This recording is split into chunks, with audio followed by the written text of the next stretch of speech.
Queremos também dar a nossa saudação àqueles que nos acompanham pela internet. Rogar que Deus os abençoe, que mesmo participando à distância, sejam abençoados pela palavra de Deus nessa manhã.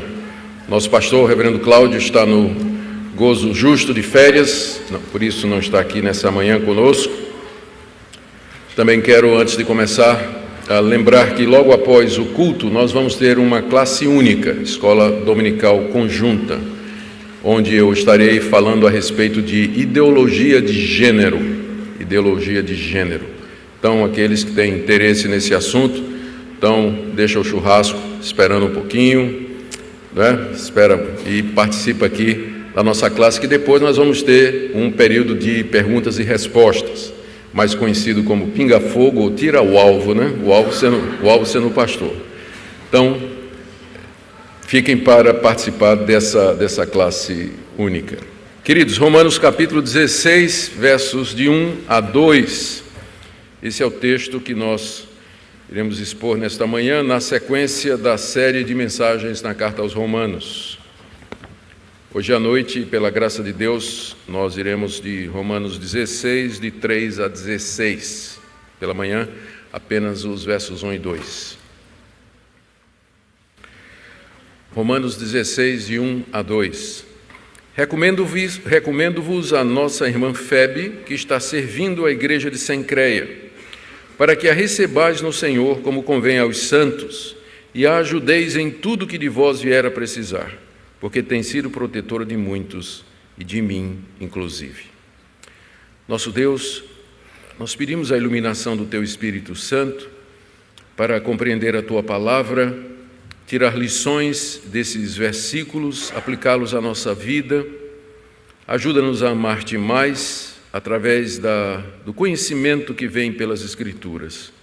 Nós oramos que o Senhor fale ao coração de cada pessoa aqui presente nessa manhã, em nome de Jesus. Amém. Nós chegamos ao capítulo final da carta aos Romanos, que é o capítulo 16. Existe uma controvérsia a respeito desse capítulo, porque ele traz uma relação de cerca de 27 pessoas a quem Paulo faz menção. E Paulo parece indicar no início da carta de que ele não conhece a igreja de Roma.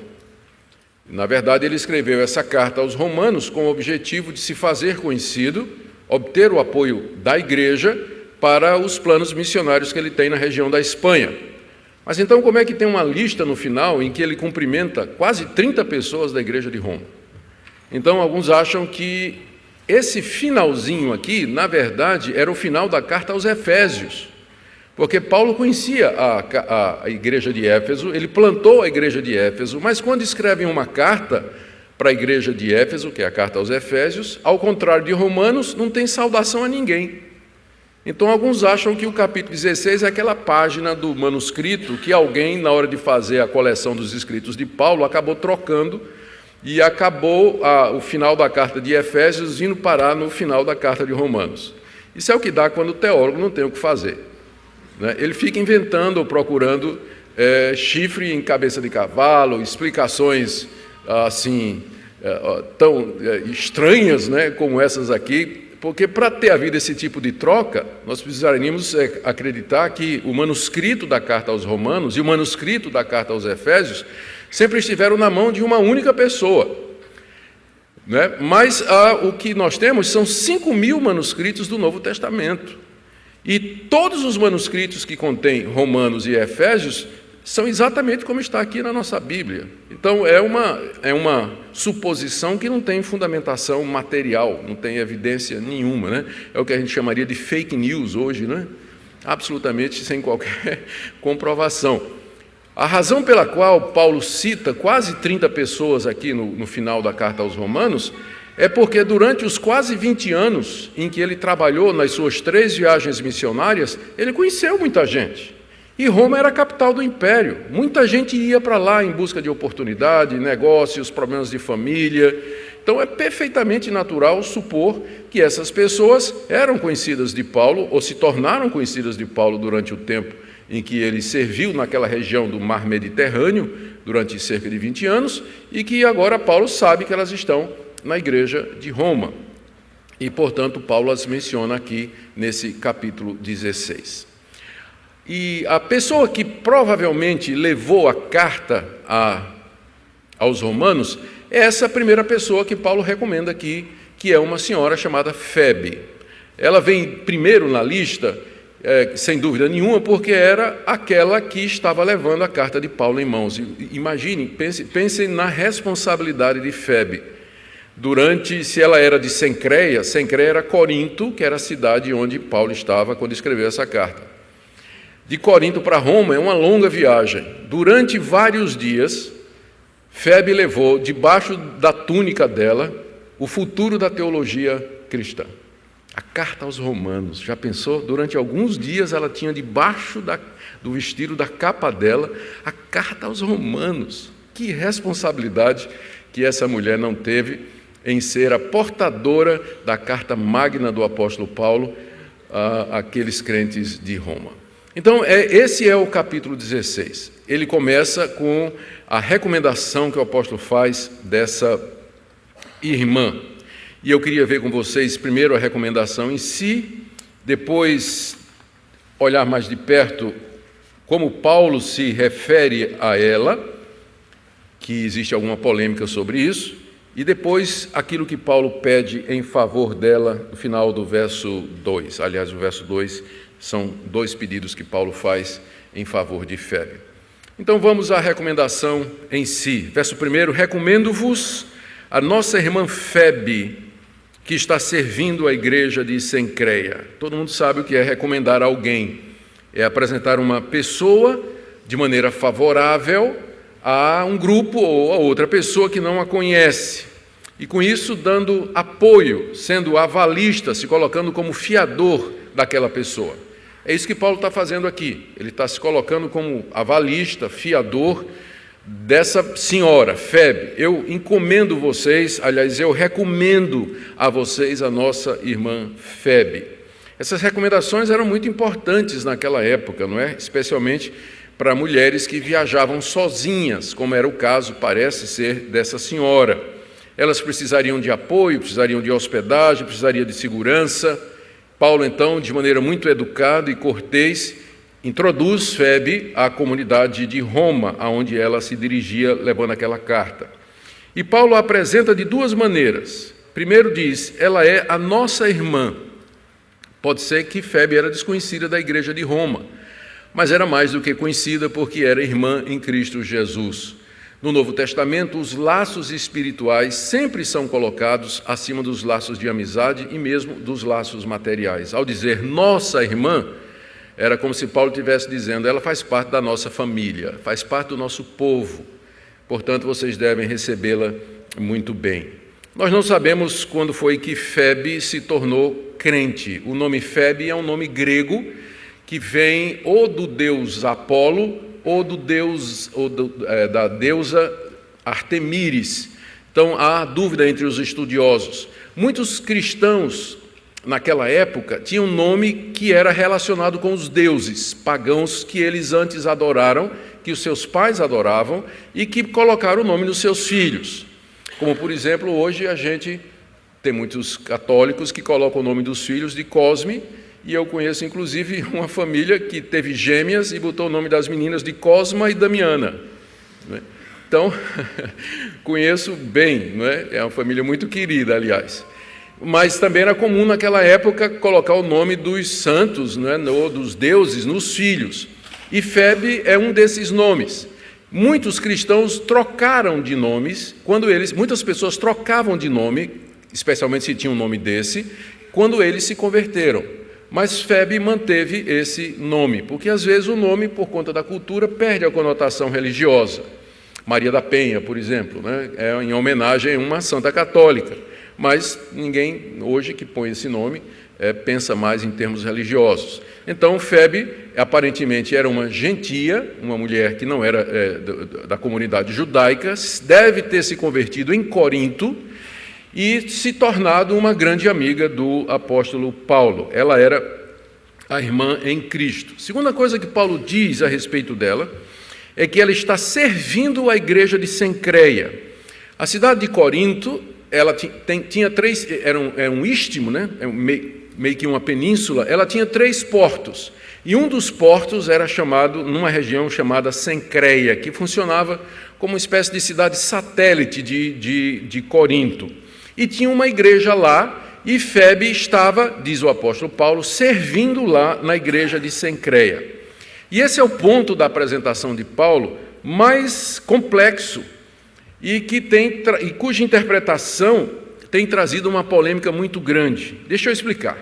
É porque no original, Paulo está dizendo assim: recomendo-vos a nossa irmã Febe, que é diácono da igreja de Cencreia, ou seria diaconisa, que é diaconisa da igreja de Cencreia. Então, isso é o que Paulo está dizendo literalmente na língua grega. Existem 2 possibilidades de nós traduzirmos a palavra diácono aqui. Lembrando que no grego, diácono tanto é para masculino quanto para feminino.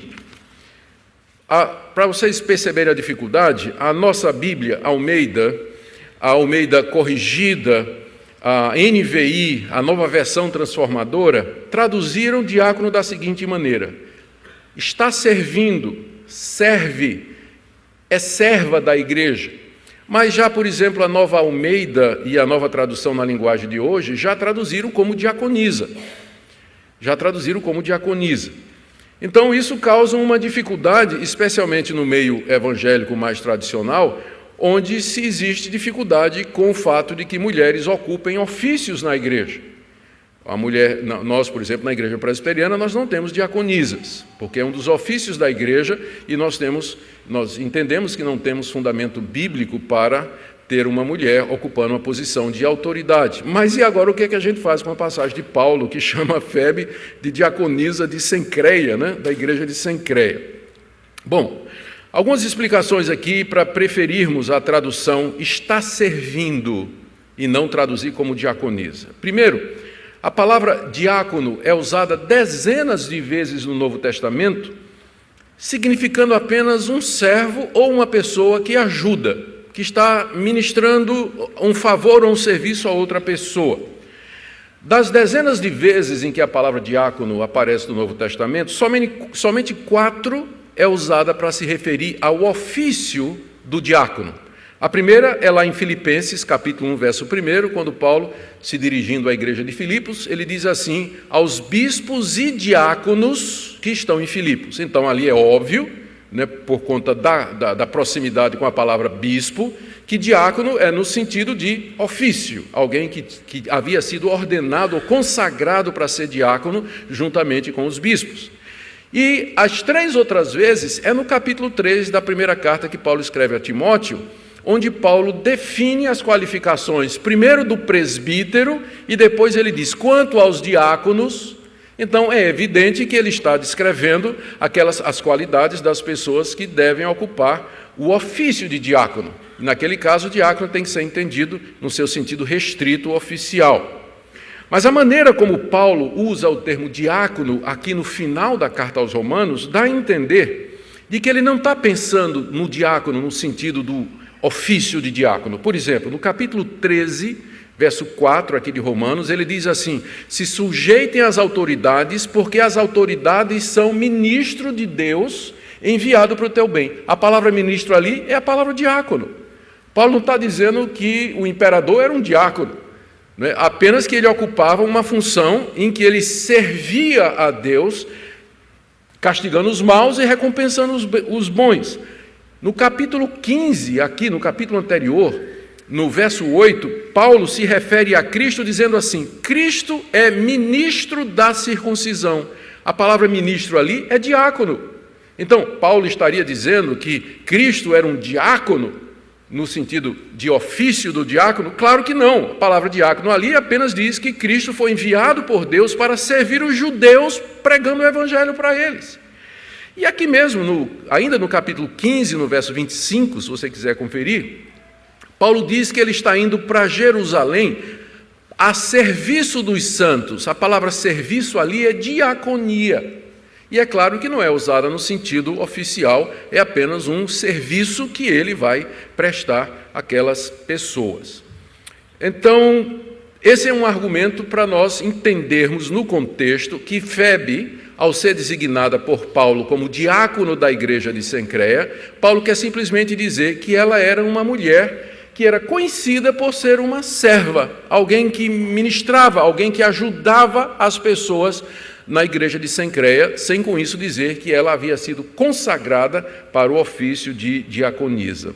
Além disso, temos que lembrar a ausência de outras passagens do Novo Testamento que demonstrem claramente que as mulheres eram admitidas a algum ofício no Novo Testamento. Portanto, essa nossa tradução, recomendo-vos a nossa irmã Febe, que está servindo a igreja de Cencreia, é perfeitamente plausível, gramaticalmente possível, e não se trata de uma tradução preconceituosa. Você vê a maneira como Paulo se refere a Febe. Ele está empoderando, né, a mulher aqui, está falando dela, dando espaço para ela, reconhecendo o trabalho dela, sem com isso chegar ao ponto de nós admitirmos, ou pelo menos entendermos que ele está falando de Febe como uma diaconisa.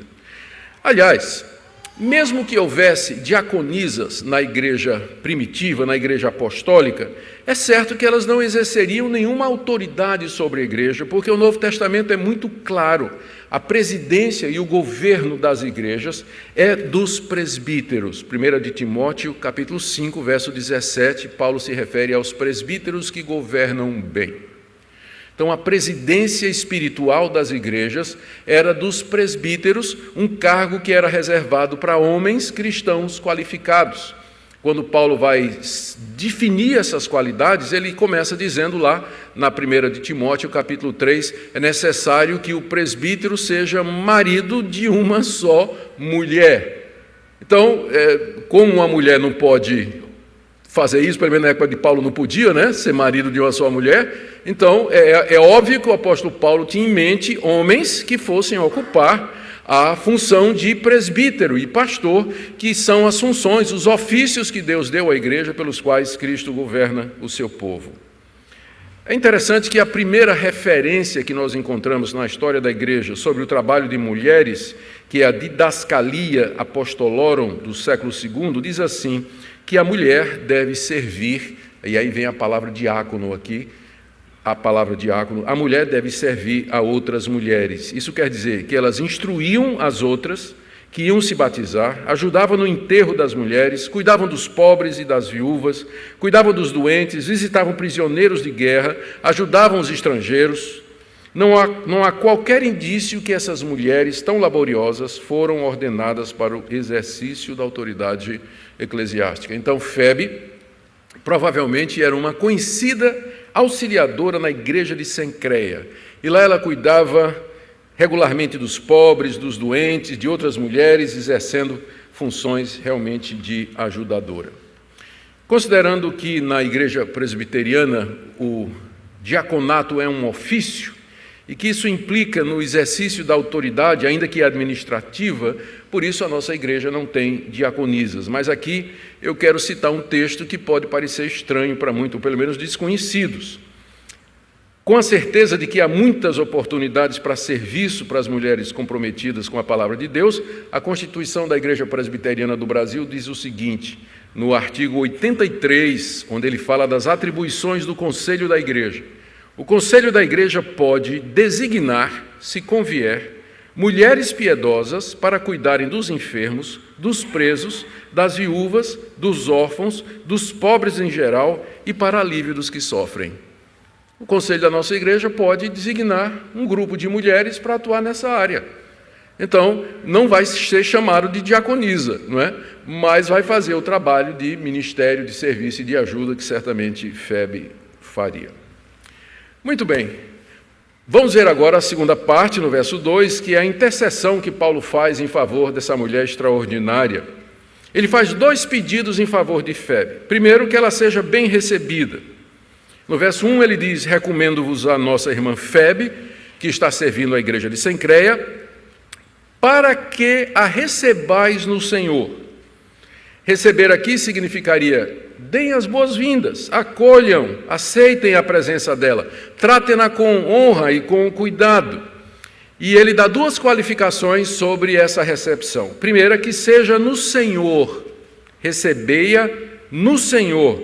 Isso significa recebê-la como uma discípula de Jesus Cristo, movidos pelo amor do Senhor, e tratá-la de uma maneira digna de cristão. Em seguida ele acrescenta, como convém aos santos, recebam Febe no Senhor e como convém aos santos. Existe uma maneira que é conveniente para os santos se tratarem. Santos aqui, como vocês sabem, são os cristãos em geral. Eles são chamados de santos não porque são perfeitos, mas porque a palavra santo significa separado. Fomos separados do mundo para sermos de Deus e fomos perdoados dos nossos pecados. Nós somos ao mesmo tempo santos e pecadores, como diria Lutero, inclusive na devocional que você tem aí no seu boletim.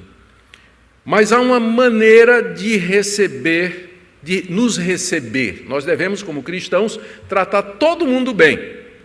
Mas existe um carinho especial, uma demonstração particular de afeto, generosidade e hospitalidade com aqueles que são crentes. Por isso que Paulo diz, recebam Febe como convém a santos. Nós devemos receber bem todo mundo, mas há uma maneira especial e particular pela qual nós tratamos aqueles que são nossos irmãos em Cristo. E é o que Paulo pede aqui que a igreja de Roma faça. Sempre que nós pudermos, nós devemos receber e ajudar esses irmãos, porque o amor e os laços espirituais que nós temos, e eu estou repetindo, eles são maiores, biblicamente falando, do que os lares de família. Os laços de família. Vocês lembram do texto de Marcos 3, quando o Senhor Jesus estava ministrando a palavra numa casa em Cafarnaum, cercado de pessoas, estava tão lotado que tinha gente do lado de fora, ninguém podia entrar.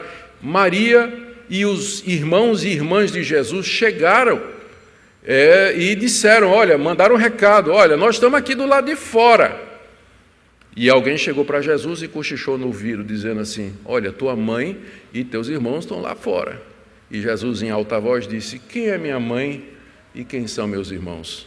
Minha mãe e meus irmãos são esses que estão aqui e que estão ouvindo a palavra de Deus.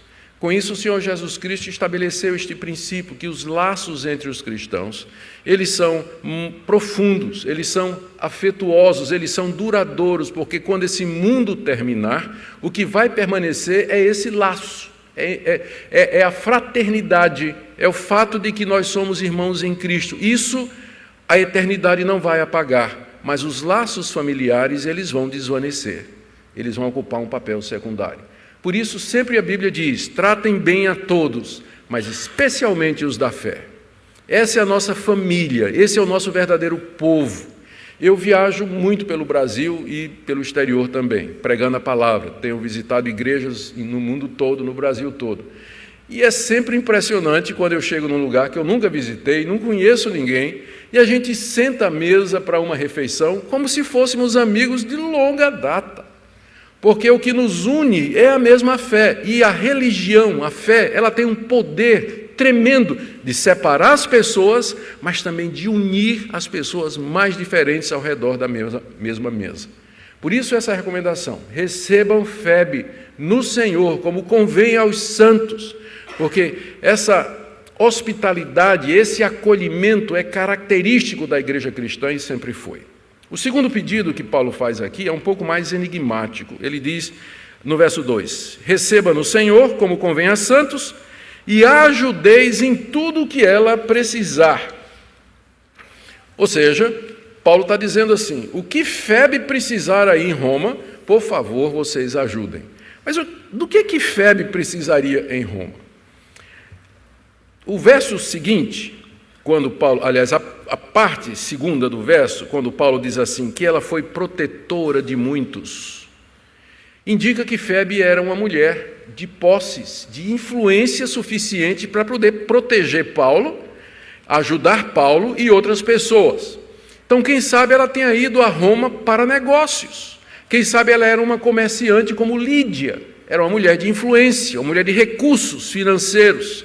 E Paulo, então, aproveita para dizer para a igreja de Roma, ela vai chegar aí e ela vai precisar de ajuda. O que ela precisar, vocês deem um socorro para ela. o que introduz, dentro ainda do tema geral, esse ponto da ajuda mútua.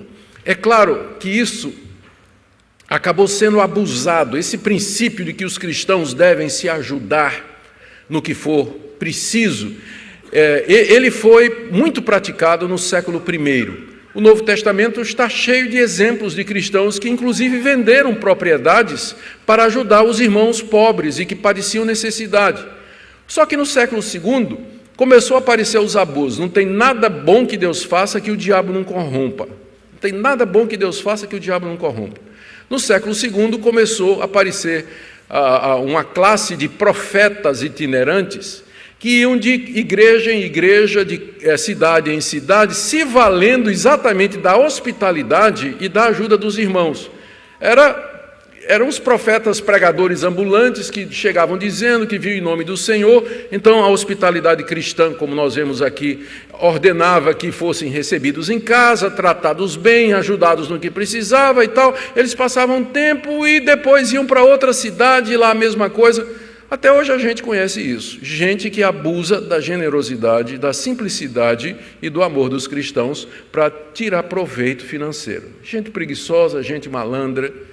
E nos meus quase 40 anos de pastorado já conheci muita gente que se aproxima das igrejas cristãs porque sabe que na igreja tem uma junta diaconal, tem cesta básica, tem um carinho do pastor que vai visitar e tudo mais, e o pessoal chega exatamente para se valer disso aí.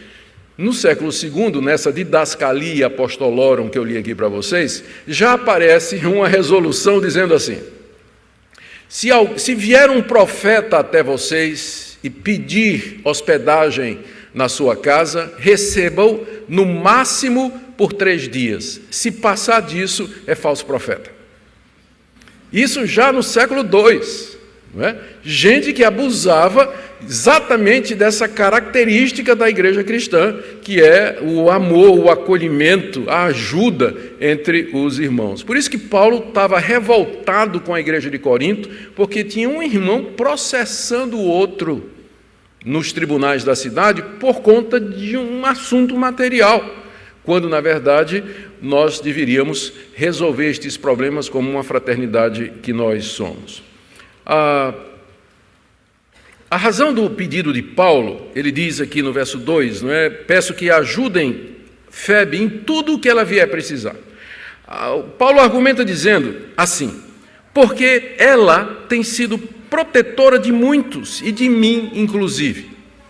Essa é a razão que Paulo dá à igreja de Roma, para, além do fato dela ser cristã, era uma cristã que tinha ajudado muitos. Em troca, ela deveria receber a ajuda da igreja de Roma. A palavra protetor aqui é uma palavra que só aparece uma vez no Novo Testamento, mas é muito comum no grego da época. Aparece em muitos outros documentos gregos da época e sempre se refere a uma mulher, geralmente viúva, de posses e de influência, que usa os seus recursos para ajudar outras pessoas. Ela se torna uma protetora, uma ajudadora, uma espécie de patrona. Febe é provavelmente esse tipo de mulher. Se converteu através do ministério do apóstolo Paulo, adotou o apóstolo Paulo, protegeu talvez, quem sabe, com a sua influência, o apóstolo Paulo de várias ocasiões de perseguição em Corinto, ajudava Paulo financeiramente, criaram um laço de amizade, de fraternidade, e agora Paulo a recomenda dizendo: ela tem sido protetora de muitos. Esses muitos aqui foram provavelmente irmãos que Paulo indicou para Febe, dizendo: olha, esses irmãos precisam da tua proteção, precisam de ajuda. Paulo diz: ela tem sido protetora de muitos, e humildemente coloca no final: e também de mim. Vocês acham que Paulo era machista? Um machista faria isso? Eu tenho uma patrona, eu tenho uma pessoa que cuida de mim, uma pessoa que me sustenta, e o nome dela é Febe. Ela é uma irmã, uma mulher que está servindo na igreja de Cencreia. Essa ideia do machismo de Paulo é uma leitura equivocada feita pela hermenêutica feminista com o objetivo de desconstruir a maneira como Deus estruturou a sociedade e a família. Você não vai encontrar no Novo Testamento nada a não ser o reconhecimento do valor da mulher, que Deus lhe deu um papel distinto, juntamente com o homem, na construção do reino de Deus aqui nesse mundo, quer seja na igreja, quer seja na família. E isso que é tentado desconstruir por aqueles que são inimigos do cristianismo. Paulo deseja então que Febe seja bem acolhida, bem recebida, bem tratada, diante do amor e do cuidado que ela havia demonstrado para tantos. E é claro, ela era portadora da carta que Paulo queria que a igreja de Roma lesse. O que é que nós podemos aprender dessa passagem, queridos irmãos? A primeira delas, a primeira lição que eu queria tirar para nós aqui, é a humildade de Paulo em reconhecer publicamente que Febe, uma mulher, era sua protetora, patrona e ajudadora. Eu já mencionei isso aqui, mas eu quero voltar a esse assunto. O texto deixa isso muito claro. A humildade do apóstolo Paulo e o despreconceito, né? Não tem preconceito nenhum da parte dele com relação. Ele não tem dificuldade em admitir que entre as pessoas que o ajudaram estava essa pessoa influente, essa mulher. Segunda lição que nós podemos tirar do texto é que mesmo não exercendo ofício, as mulheres cristãs exerceram um papel essencial na existência e na expansão da igreja cristã. Nós vamos ver hoje à noite que das quase 30 pessoas que Paulo menciona aqui, quase metade é de mulheres. Mulheres envolvidas com o trabalho, da mesma forma que as mulheres auxiliaram o ministério do Senhor Jesus Cristo, elas continuaram a fazer isso durante o ministério dos apóstolos e durante a história da igreja. Terceiro, esse texto nos ensina, ou nos mostra a ignorância dos que acusam a Bíblia e o cristianismo de promover o machismo e de ter inferiorizado as mulheres e de oprimirem as mulheres. Há pessoas que acusam o cristianismo de ser o maior inimigo das mulheres, oprimindo-as, limitando-as, definindo o seu papel de maneira egoísta, impedindo que elas desenvolvam o seu potencial e, portanto, elas dizem para que a mulher seja empoderada, o cristianismo precisa ser removido, eliminado da nossa cultura, porque ele é o impedimento. É claro que isso é baseado na rebelião contra o que o cristianismo ensina do pecado de todos e da necessidade do arrependimento e de mudança de vida. Esse texto também nos ensina o dever da hospitalidade e da ajuda aos irmãos em Cristo Jesus. E eu penso que essa é uma das lições mais importantes desse texto. Nós somos uma família em Cristo, devemos nos amar, nos apoiar, nos ajudar, nos compadecer e socorrer quando necessário. Claro, com critério. Claro, sabendo que tem abuso. Claro, sabendo que em alguns casos, em vez de dar o peixe, é melhor ensinar a pescar. Há situações e há situações que devem ser encaradas com muita sabedoria, mas na linha final, ou o argumento final, é que a Bíblia é muito clara sobre esse ponto. Há uma maneira digna pela qual nós devemos nos receber e nós devemos nos ajudar naquilo que pudermos. Em quinto lugar, alguma coisa que eu acho que o texto nos ensina também, a importância de termos pessoas que nos conhecem e que podem servir de fiador para nós. Quantas pessoas você conhece que você poderia dizer assim, eu estou indo para tal cidade e eu tenho certeza que essa pessoa poderia me recomendar de coração para que eu seja recebido lá? A importância do bom testemunho, a importância de você ser um crente que os outros podem dizer assim, eu ponho minha mão no fogo por ele. Eu sei que é exagero, a gente não põe a mão no fogo por ninguém. Mas dizendo assim, olha, pode receber, receba mesmo, né? Eu estou avalizando essa pessoa. Você conhece pessoas que fariam isso por você? Veja a importância do testemunho de uma vida cristã coerente, a ponto de pessoas dizerem assim, pode receber fulano na sua casa, eu conheço, e eu sou fiador dele, eu me coloco aqui como alguém que se responsabiliza por tudo que ele fizer, porque eu tenho plena confiança nele. E por último, esse texto nos ensina a lei da reciprocidade. Paulo diz assim, trata bem Febe, cuida de Febe, porque ela tem tratado e cuidado de muitos. Muito embora a Bíblia nos ensine que devemos sempre fazer as coisas sem esperar nada de troca, ela também nos ensina que nós seremos tratados da maneira como tratamos as outras pessoas. E essa lei ela é muito importante, porque ela mostra como é essencial que você tenha fundamento para alguém dizer assim: cuida de fulano, porque ele é uma pessoa que cuida dos outros. Pode ajudar fulano, porque ele é uma pessoa que ajuda as outras pessoas, que é o que Paulo está fazendo aqui com Febe. Ajuda Febe, porque ela tem sido protetora de muitos, inclusive de mim.